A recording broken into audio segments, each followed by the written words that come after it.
Let's talk about 7 moves that I am making before week 3 of the fantasy football season. We're talking buys, sells, starts, sits, stashes, and cuts. A little bit of everything for you on today's show. So check out the time codes, hit that like button to show some love, subscribe. Let's start off with a trade for, this might be surprising. I think you should trade for Juwan Johnson. And just give me a second to explain, because we are in like this very strange, weird phase in fantasy football in the first 2 weeks where people really aren't sure exactly what to trust.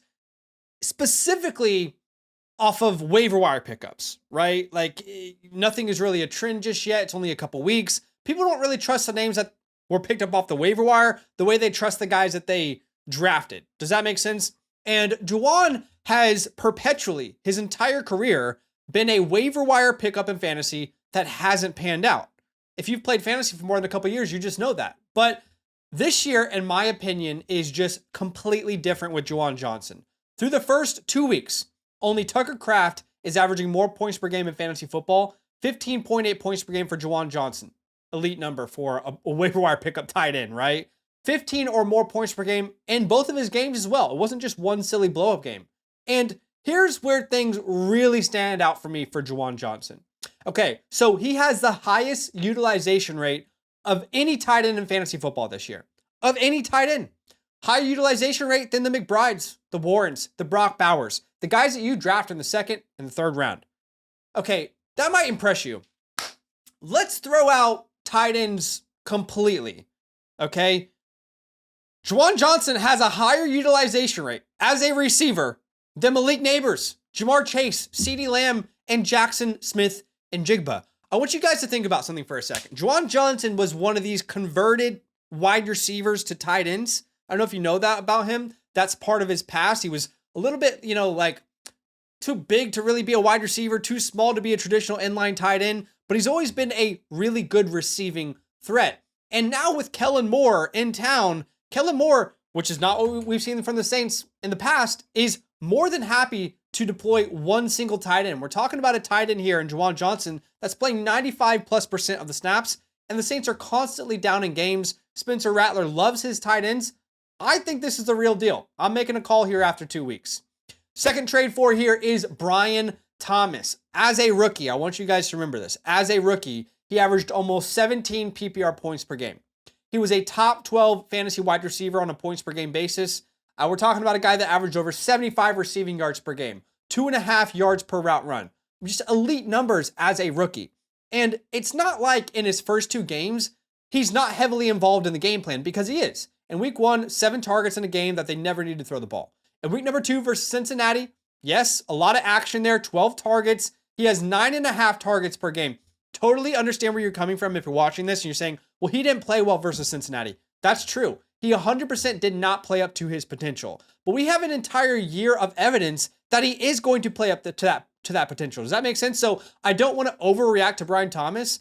The usage is there. He's averaging more targets per game than like an Amon-Ra St. Brown, Nico Collins, an Igbuka, a Justin Jefferson. If you believe that Brian Thomas, what you saw last year was the truth, now is the time to buy him, okay? Now is the time. And you can even wait till after this week maybe because he's facing Stingley, but that might give you a reason in the DMs to convince someone to sell him to you. Okay, let's talk about tradeaways. First one I want to talk about here is J.K. Dobbins.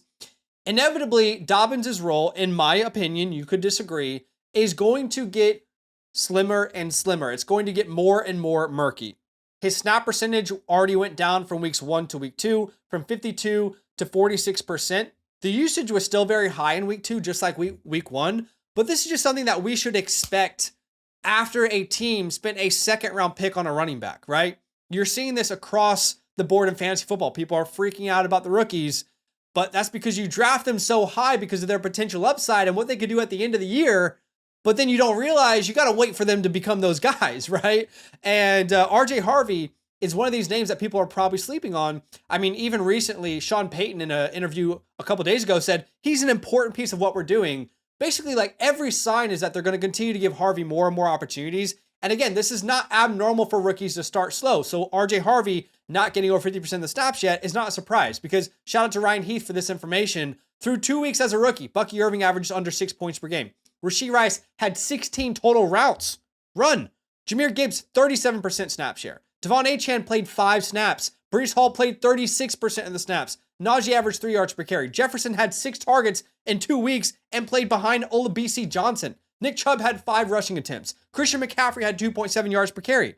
Again, imagine, like in Justin Jefferson's rookie year, if I was sitting here and telling you like, hey, Jefferson's going to be okay, these guys are going to be more involved, and then week 3, Jefferson breaks out. It's just the reality is you have to be patient with rookies, but it also means you have to understand how the game is played.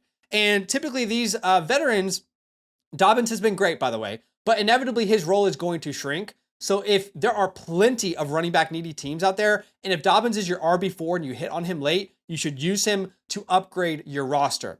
All right, the last trade away I want to talk about here is James Conner. So all offseason, this coaching staff has told us we got a 1A and a 1B. And a lot of people are like, that's just words. I don't believe you, right? All offseason, we've had even like James Conner say, hey, Trey Benson looks great, right? Even like the players are talking about how good Trey Benson looks. And my goodness, it is looking like it's going to be a backfield that's going to get disgusting here soon. So the beauty of James Conner last year is he was the unquestioned guy, right? He was getting 70+% of the snaps, all of the work. He was getting targeted in the air. But James Conner, we're talking about a player here that in week 1 played the New Orleans Saints. In week 2 played the Carolina Panthers. 2 smash matchups. If you see those matchups against your running backs, you're in dreamland. But only managed to put, under 100 yards in those 2 games combined, right? About 3.3 yards per carry, somewhere in that range. And the touchdowns are what saved his entire bacon. Touchdowns are not sticky. If James Conner comes out here next week and doesn't have a touchdown and the usage isn't what you wanted it to be, it's going to be difficult to sell this guy, in my opinion, because Trey Benson is coming. All right. Pause. All right. I heard it. My bad. In week 1, 33% of the snaps. In week 2, 44% of the snaps. If we look at utilization rate, yes, right now, James Conner is the dominant running back in this backfield, but it's not like it was last year. Trey Benson didn't really have a role last year for the majority of the season. Now he's playing 40% of the snaps compared to 59% for Conner. If you look at rushing attempts, it's only 56 to 27. If you look at routes, it's almost getting dead even. But here's where things get tricky, because now the targets are starting to go to Trey Benson, okay? 10% target share for James Conner, a 12% target share for Trey Benson. I don't see a young, really talented guy that they spent an early 3rd round pick on last year. I don't see that trend stopping, okay? I see Trey Benson getting a bigger and bigger role over the course of the season, so I would be very cautious if I have James Conner. I would love to trade him away for a more reliable name. All right, here's a move that you should make to save your week 3. Bench Quinshon Judkins. Please bench Quinshon Judkins. He faces the Packers, the 5th worst matchup for your fantasy running back. They've only allowed 10.7 points per game to an entire running back room this year. An entire running back room. And right now, the Browns are deploying 3 guys. It might be 2 here with Judkins being named their starter. To be clear, Judkins looked great in his first game, right? 27% of the snaps only. He had 13 touches. That's awesome. 6.1 yards per carry. That's awesome. He will likely be a great starter in the future, but I don't think it happens this week. The Packers have given up the 2nd fewest rushing yards per game, the 2nd lowest yards per carry allowed, the 3rd fewest total yards allowed per game, and the 4th fewest total points allowed per game. Meanwhile, Packers against running backs in 2025, Jahmyr Gibbs had 15 fantasy points. They all came through the air. He had 2.1 yards per carry. David Montgomery, 2.3 yards per carry. His day saved to the air. Austin Eckler, 2.1 yards per carry last week. I just don't think this is the week you want to deploy Quinshon Judkins. There is major bust potential written all over this, and I could be wrong. There's a reason that these games aren't played on paper, but all of the evidence is telling me, hey, probably don't start this guy. Look, rankings are constantly changing. A name like Quinshon Judkins, he is probably going to improve his value over the course of the next couple of weeks. But if you want to be on top of your game, the 2025 season pass is a must-have. It's a $34 one-time purchase. When you use my promo code LAND, you can check out the pinned comment. It's about $2.50 per week for the rest of the season. You're going to get access to my weekly rankings, my rest of season rankings. As soon as I hit submit, you'll know exactly what my opinion is in fantasy football. You get access to some vouchers to come on our live stream and ask us questions. And of course, all the premium tools on the Flock Fantasy website. Okay, the next group really that I want to bench, it's not just one player, it's a group. I want to bench Packer wide receivers. All of them. Truthfully, I want to bench all of them. Let's talk about it. So they faced the Cleveland Browns. Middle of the pack matchup. It's not a bad matchup, honestly. But here's my issue. Firstly, the Packers are heavy favorites, okay? They are tied for the second largest spread of the week, obviously in their favor by 7.5 points. Big favorites, even though it's in Cleveland. And here's the bigger problem. Because their defense is so elite, they just rarely ever need to throw the ball. Even worse, they have the fourth lowest pass percentage of their plays. Only 50% of their plays are passes. Even worse, sixth fewest passing attempts per game. And again, because their defense is so elite, they just don't need to throw the ball. So here's the deal. I know someone's probably going to have a decent game for the Packers as a wide receiver. Last week, it was Romeo Doubs. I have no idea who that could be this week. No idea. There is no indication to tell us who that name would be. Sure, it could be Wicks out of the slot now. He looks great. Sure, it could be Matthew Golden's breakout game. Dobbs could have another good game. Maybe it's just a Kraft game. But at the end of the day, I don't think there's going to be enough passing volume to go around for you to bet on one of these names. All right, at number 7, a player we want to start with ultimate confidence, Jordan Mason. He faces the Bengals' third best matchup for your running back this year. They've given up the 9th most total yards per game. Despite both of these quarterbacks going down for the Vikings and the Bengals, still the Vikings are favorites, which is great at home. The coaching staff has said, hey, we believe Jordan Mason's a bell cow. We believe he is that dude. We're going to give him the rock. And Mason has been great in his limited opportunities. Shout out to Hayden Weeks of Underdog. He said Jordan Mason is RB4 in yards after contact, despite being RB22 in yards before contact. Incredibly impressive. And then shout out to Jacob Gibbs over on X, who says, also, Jordan Mason, by the way, is tied for second in league rush success rate. So do not sit your Jordan Masons. He's one of the best flexes, RB2s you can play this week. I'm projecting at least 18 or more touches, 90 plus all-purpose yards, and 15 plus PPR points. All right, we're going to get into some cuts and some stashes, but just quickly, I hope you're as hyped for week 3 as I am. I know we're starting to get into the nitty-gritty, but don't forget that we are wishing and just dreaming of football in the offseason. I just set my latest DFS lineup on FastDraft, the Quick 6 Super Slam contest. We're rocking with CD at Chicago. No team is giving up more points to slot receivers than Chicago, and CD kind of gets in and out of that slot. We're rocking Puka, Javonte at Chicago. Great matchup. Roma Dunze versus that weak Cowboy secondary is going to go off. This contest just opened this week. All you have to do is choose 6 non-quarterbacks and then choose your lineup. That's as simple as it is. The lineup with the most points wins the most money. Download the FastDraft app. Use my promo code LAND. I'm going to match your deposit up to $50, and then you'll get my week 3 rankings completely free.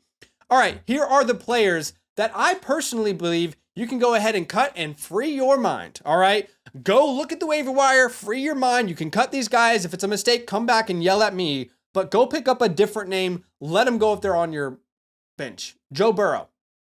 This is for people who don't have an IR spot free.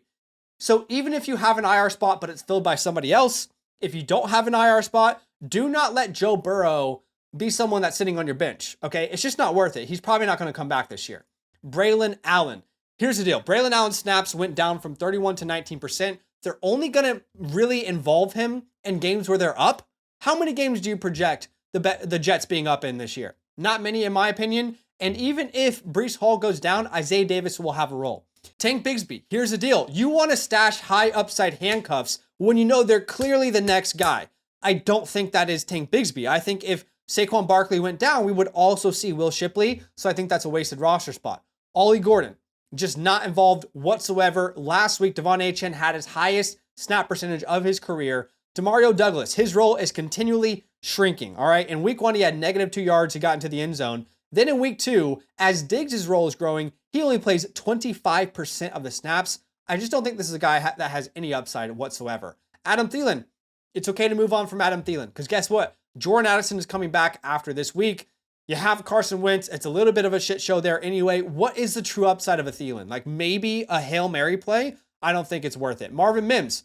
Troy Franklin's breaking out. Pat Bryant's going to get more opportunities. Marvin Mims' snap percentages are way down. I don't care that he scored a touchdown. Cut him. Xavier Legette. Yes, he's getting targets. It doesn't matter. This man will do everything he can not to catch the ball. Cut him. Mark Andrews. The opposite of Xavier Legette. Doesn't get many targets, but when he does, also doesn't catch them. All right, so now that you've freed your mind from those names, let's talk about 2 stashes that I love this week. add these guys before week 3. We're talking about Woody Marks here first. So Woody Marks on Monday Night Football really established himself. He played ahead of Dare Gumbawale for the first time. Already in week 2 doing that, moving up the depth chart. Very impressive in my opinion. And in my humble opinion, the offense in Houston needs to change because they can't run the ball effectively. Their offensive line is terrible. So they need to emulate the run game through the air. And I believe Woody Marks is best equipped to do that. I'll show you why in a second. But what was great with his opportunities, he had 4 opportunities. One of them was a target, which he caught and then ran for 37 yards. He looked explosive. He looked dynamic. I just think this is the beginning of what could be in Houston. Now, don't forget that this team sent a 3rd-round pick in this year's draft to get Woody Marks. They knew that they needed him, and he's making an impact out of the backfield already. What could that look like in weeks 3, 4, 5? By the way, he was one of the best receiving running backs in college football in the past 5 years, point blank period, right? Like, he was Mississippi State record holder in receptions for any player, receiving yards by a running back, consecutive games with a catch, and we're talking about a guy that has over 250 career receptions out of college. He ran 85% of his routes. He ran a receiving route, right? I mean, this is like a pass catching specialist that's got some real juice. All right, the next player that I want to stash, it's kind of a duo. So if you have free space, what I want you to do, if you have an IR spot, pick up Jalen Coker for free, put him on your IR, and then come straight back and pick up Hunter Renfrow. And I know everyone's going to be making videos and telling you, there's no upside with Hunter Renfrow. Don't stash Hunter Renfrow. I mean, you got to be kidding me. If we see what we saw in week 2 again, of course he's a startable name. We're talking about a guy that played over 81% of the snaps, 9 targets, had 2 touchdowns in the end zone, but also 3 end zone targets. Are we forgetting that Bryce Young is obsessed with this slot receiver? Are we forgetting how many weeks we started Adam Thielen with confidence? I mean, of course there's value here with Hunter Renfrow, in my opinion. And then you're already seeing what Hunter Renfrow is capable out of the slot. Jalen Coker is the guy they wanted to feature out of the slot. So you'll have that slot position locked down as a potential sleeper moving forward. If you're struggling with the flex, I think that's one of the best moves you can possibly make. Guys, I appreciate you watching the video. Do me a favor, hit the like button and show some love. Subscribe if you like the content, and I'll see you guys in the next video. Nothing but love. Draft with me every night this week on the FastDraft app, where there are thousands of dollars to be won weekly. Getting started is easy. Download the FastDraft app, use the promo code LAND at signup to get your deposit match up to $50. That's up to 10 free entries on us. And when you finish your first DFS contest, I'll send you my weekly rankings completely free. Check out the link in the pinned comment to start drafting today.